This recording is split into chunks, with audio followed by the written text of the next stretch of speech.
عود الشاي والسكر وعملوا قانون كل فترة من الزمن يظهر واحد يكون خطير شديد الخطورة والناس تسميه الخط.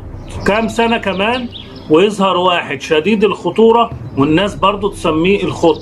ايه اللي جاب اسم الخط واطلقوا على واحد بيكون شديد الخطورة؟ سنة 1907 بيتولد الطفل المصري محمد منصور سر الختمة، أول واحد اتسمى باسم الخط، وهو كان في الصعيد في أسيوط في قرية درونكا، وجده أبوه اتسمى سر الختمة لأنه كان راجل حافظ القرآن الكريم وكان بيختم القرآن كتير، فالناس في القرية أطلقوا عليه سر الختمة. لما كبر شوية محمد واتشهر بالإجرام اتلغت كلمة سر الختمة واتحط مكانها محمد الخط، وكلمة خط بقت رمز لأي إنسان سفاح أو مجرم